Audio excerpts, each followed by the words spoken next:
수전증 의사 2022년에 2020년 기준으로 발표를 한 자료예요. 보건복지부에서 의사가 11만 5천 명이라고 나오죠. 그래서 그 중에 한 명에 대한 모두가 그런 게 아니라 극히 일부 중에서 일부 중에서 또 일부 마치 비행기 사고가 날까봐 비행기를 타지 않겠다. 의사 11만 5천 명 중에서 한 명에게 걸릴까봐 병원에 가지 않겠다. 그런 느낌으로 좀 가볍게 봐주면 좋을 것 같습니다. 수전증이 있는 의사에 대해서 이야기를 할 건데 어느 날 환자가 손을 다쳐가지고 왔어요. 젊은 청년이었는데 손바닥 쪽으로 한 3에서 4cm 정도 찢어진 상처로 왔어요. 진료를 보고 간이 수술실에서 멸균구역을 만들고 수술포를 덮고 손바닥에 수술하려고 세팅을 하고 그 의사한테 세팅을 다 했다고 전화를 하고 그 의사가 와서 상처를 확인하고 피부만 찢어진 거다, 봉합만 하면은 괜찮을 거다 하면서 봉합을 시작해요. 그런데 뭔가 이상한 일이 시작되는 거예요. 앞서 얘기했듯이 그 의사가 손을 떠는 거예요. 절대 긴장한 것은 아니에요. 어느 정도 경력이 되고 연륜이 있고 그런 모습이었거든요. 환자 피부를 봉합하는데 수전증 때문에 뭔가 불안해 보이는 거죠. 근데 이 의사보다 나이 많은 의사쌤도 손을 안 떨고 아주 잘하고 노안으로 눈이 안 좋으면은 돋보기를 해서라도 이제 대세에 큰 문제가 없게 수술하는데, 근데 이렇게 수술하는 의사가 다른 문제가 아니고 수전증이 있는 거는 대세에 상당한 문제가 있는 요인이거든요. 진짜 피부 단순 봉합이라 다행스러운 정도죠. 잘못 건드리면 생명이 위태로운 그런 부위였으면은 진짜 어떤 사고가 나지 않았을까 싶기도 해요. 손에 피부가 3cm 정도 찢어진 거면은 보통 바늘을 7바늘 내외로 하거든요. 넉넉하게 간격을 두면은 5바늘 이렇게 할 수도 있긴 한데, 봉합이라는 게 벌어진 두 곳을 이렇게 이어 붙이는 거잖아요. 근데 이게 손을 떠니까 바늘이 들어갔던 곳하고 나온 곳이 안 맞는 거예요. 이렇게 들어갔는데 안에서 떨어가지고 이렇게 나와버리는 거예요. 여기 안 나오고. 그러니까 피부 결하고 수평이 안 맞는 거죠. 이렇게 수평이 이렇게 되는 거예요. 그러면 어떻게 되느냐, 이렇게 되는 거죠. 우리 셔츠를 입을 때 단추를 한 개씩 밀려 잠그면은 이런 상황이 생기잖아요. 피부가 이렇게 되는 거예요. 그렇게 막 손을 떨어가지고 이상한 곳으로 이렇게 바늘이 나와버리면은 약간 이런 거죠. 이렇게 예쁘게 해야 되는데 좀 어긋나는 거죠. 이렇게 손을 떨다가 타이밍이 잘 맞으면은 이렇게 이쁘게 잘 되는 거고, 타이밍이 안 맞으면은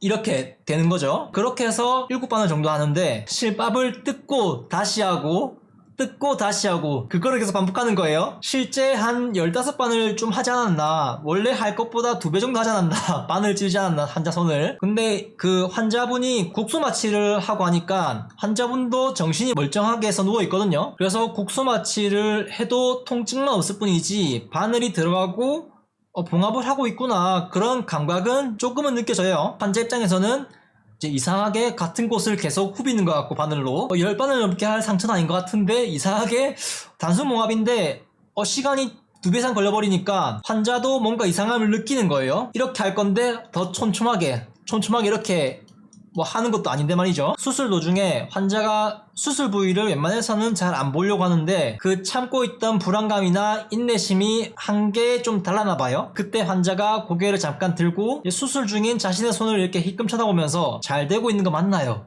상태가 어떻게 안 좋나요? 문제가 있나요? 물어보는데 그 의사가 뜨끔했는지 이 말을 좀 절면서 잘 되고 있습니다. 거의 다 됐습니다. 이렇게 두루뭉술하게 얘기를 하는 거죠. 근데 응급실에 온 환자가 봉합을 할 때 응급실 의사쌤은 환자가 봉합이 언제 끝나가냐, 아니면은 환자가 도중에 마취가 좀 덜 된 곳이 있을 수 있거든요. 그런 부분이 있거나 하면은 한 2-3바늘, 한 바늘만 더 하면 됩니다. 이렇게 좀 구체적으로 이야기를 하거든요. 거의 다 됐습니다 이렇게 하는 게 아니고 한 바늘 2바늘 남았으니 이렇게 얘기를 해요. 실제로 그걸 의사가 알 수가 있어요. 얼마나 남았는지. 이렇게 간격을 일정하게 두고 하니까 몇 바늘 할 것 같다 계산이 되잖아요. 그렇게 얘기를 해주는데 환자는 이제 그렇게 두루뭉술하게 이야기하는 걸 인지해서 그런지 자꾸 몸짓에서 안절부절해야 하고 불안해하는 모습이 보여지는 거예요. 발가락을 조금 아까보다 다르게 꼼지락한다든지 주변을 조금 두리번거린다든지 갑자기 휴대폰을 켜가지고 누군가가 연락을 하고 자신의 어떤 그런 사정을 알린다든지 그런 와중에도 그 의사는 손을 여전히 떨면서 어찌저찌 봉합은 잘 완료를 했어요. 환자 손은 벌집이 되어 있는 거죠.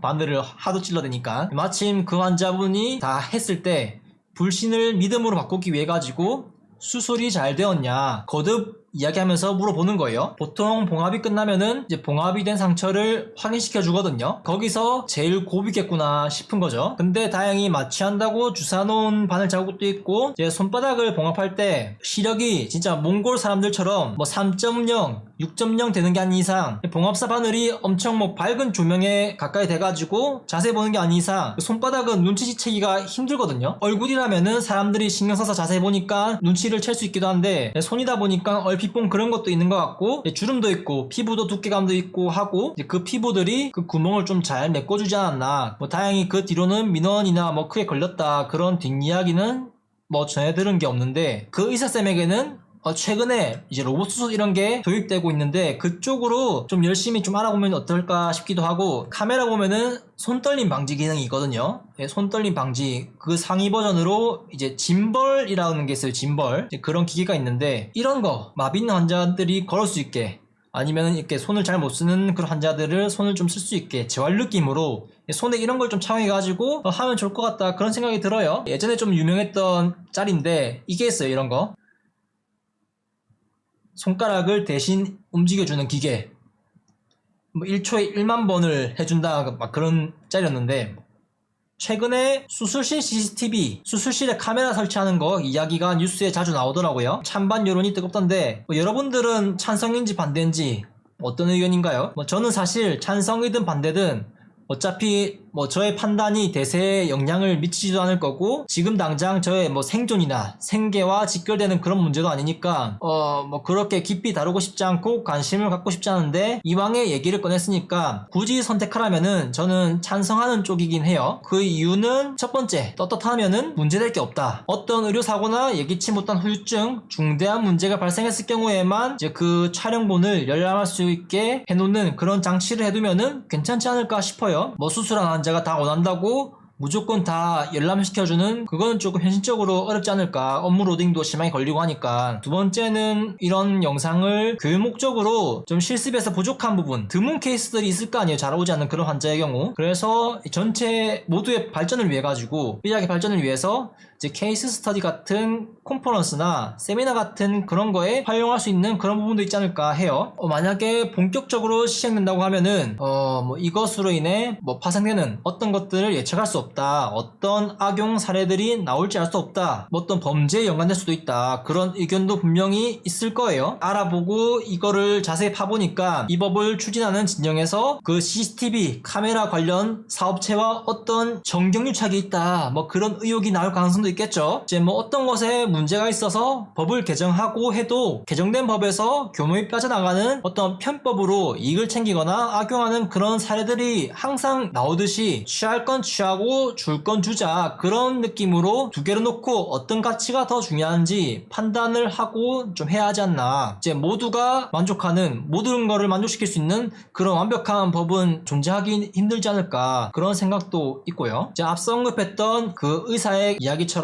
진짜 일부 소수의 사례로 인해 누군가 피해를 보고 이제 생명과 직결되는 그런 부분이 겹쳐있기 때문에 그런 피해를 예방하고자 많은 사람들이 불편해지는 거라는 생각이 들어요. 애초에 정상적으로 잘 돌아가고 그런 믿음을 주었다면은 이런 문제가 논의될 이유가 있을까 싶기도 합니다. 이런 부분에서 아쉬운 모습을 보인 사례들이 생기니까 필요 이상의 비용이 지출되는 것이고, 사실 이런 게 내부 고발이 아니면은 알기 쉽지 않고, 환자 입장에서는 스스로가 느낄 만한 중대한 후유증이 없으면은 일반인들은 의료에 대한 지식이 부족하다 보니까 이런 잘못된 거에 대해서 어떻게 인지를 못하는, 나중에 후유증이 생기지 않으면은 그냥 묻고 넘어가는 경우도 있겠죠. 무엇보다 이 내부 고발 자체가 저는 자신의 신변이나 앞으로의 사회생활을 걸고 싸워야 하는 그런 위험한 행동이라 생각을 하거든요. 이제 앞으로 밥 벌어먹고 살아야 하는데 취업이 어려질 수 있고 사회적으로 매장당할 그런 각오를 해야 될지도 몰라요. 저는 실제 이전에